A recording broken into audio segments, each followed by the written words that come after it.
जय श्री राम चैनल के दर्शकों को मेरा बार बार नमन। मेरे मित्रों, मैं आशा कर रहा हूँ आप लोग मुझे देख रहे हो, लाइक कर रहे हो, सब्सक्राइब कर रहे हो और मेरी वाणी को जन जन तक पहुँचा रहे हो। मेरे मित्रों, इस रामायण सीरियल के निर्माता निर्देशक डॉक्टर रामानंद सागर आज के ही दिन, आज के तारीख में पैदा हुए थे।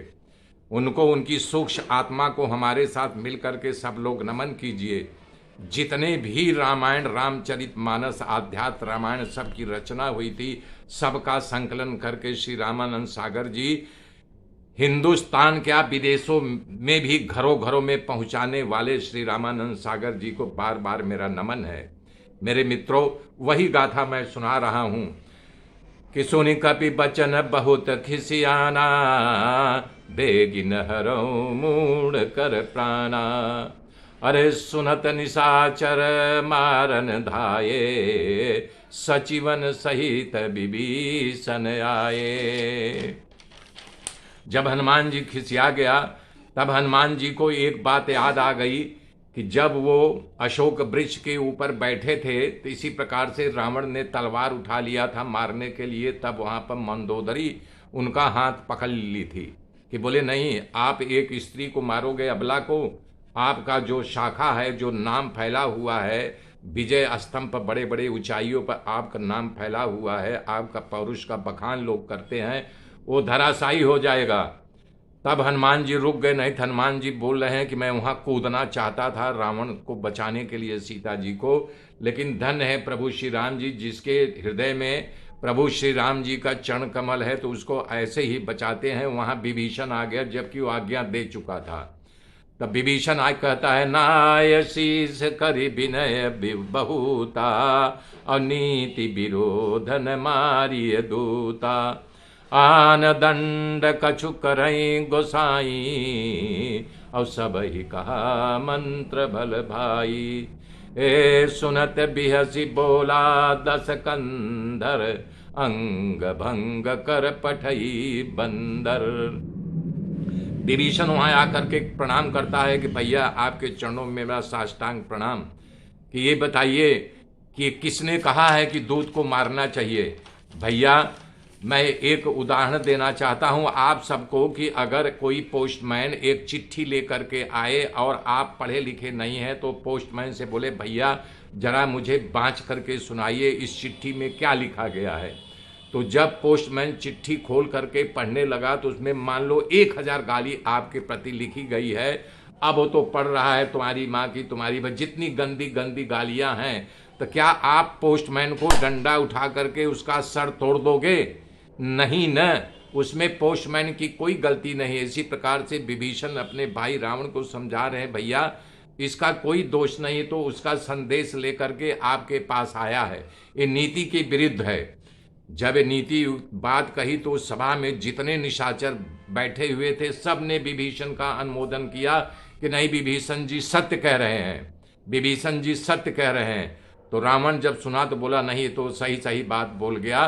तो आन दंड कछु करिय गोसाई, और सब ही कहा मंत्र भल भाई।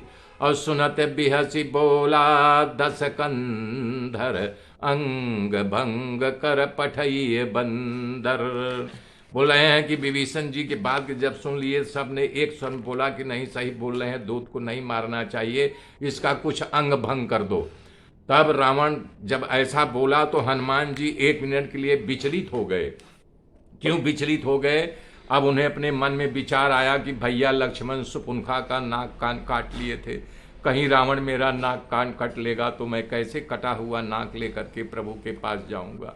इतना उनके मन में विचार आया तो उन्होंने धीरे से अपनी पूंछ पीछे उठा करके कंधे के पास करके और पीछे देखने लगे। एक बार किए, फिर दोबारा कर लिए, विचार कर रहे हैं कि अब क्या करूं, कैसे बचूं भगवान। फिर पूंछ किए, तब तक रावण देख गया। तब वो कर रहा, हा, बंदरों की पूंछ पर इनकी बड़ी ममता होती है। एक काम करो, इसका कुछ अंग भंग नहीं करो, इसकी पूंछ ये जला दो, ये कटी हुई पूंछ को लेकर के जाएगा। तब जो है हनुमान जी बोलने लगे, अरे राम राम राम, मैं कहाँ धर्म संकट में कर गया प्रभु जी, कि आप बताओ त्रिजटा जब वहाँ थी तो मैं पेड़ पर बैठा हुआ तो कह रही थी कि मैंने एक सपना देखा था, सपने में बानर लंका को जला गया। तो मैं जब सुन रहा था बोला ये कैसा इसका सपना सपना ही होता, मैं कहाँ माचिस पाऊंगा, कहाँ कैसे आग कहाँ पाऊंगा, और लंका को कैसे जलाऊंगा।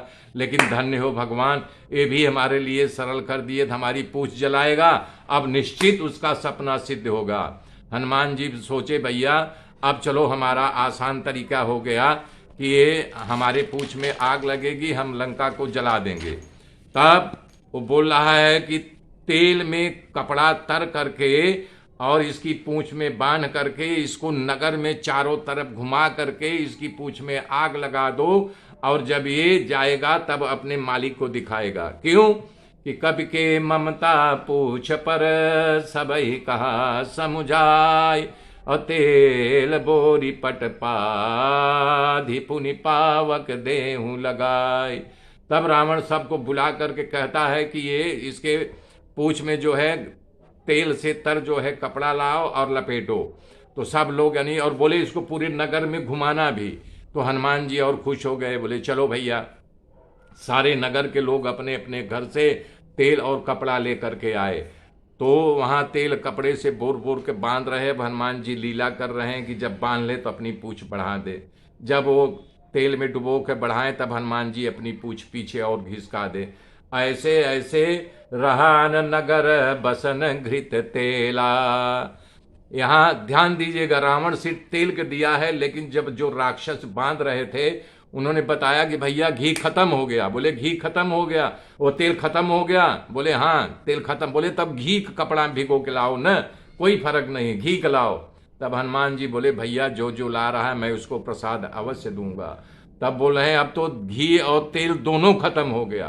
तब हनुमान जी को पकड़ करके रस्सी में बांध करके ढोल बजाते हुए हनुमान जी को लातों घूसों मारते हुए घसीटते हुए लेके जा रहे हैं। अब हनुमान जी सबको देख रहे हैं कि अच्छा बेटा ये घर है, तेरे घर से घी तेल आया था, तेरा ये घर है, तेरे घर से तेल घी आया था, कपड़ा आया था, मैं अभी प्रसाद देता हूँ। जब उनकी पूछ तो लंबी थी, हनुमान जी भी लंबे थे, तब वो निमुकना मतलब एकदम धरती से चिटक जाना। बंदरों का स्वभाव होता है जब उनको छलांग मारना होता है तो धरती से चिटक जाते हैं, सारी शक्ति अपने सारे पंजों में ला लेते हैं, सारा शरीर केंद्रित करके जब वहां छलांग मारते हैं तो जिस स्थान पे पहुंचना चाहते हैं उस स्थान में पहुंच जाते हैं। मेरे मित्रों, आगे की गाथा कल जोड़ूंगा। जय श्री राम, जय श्री राम।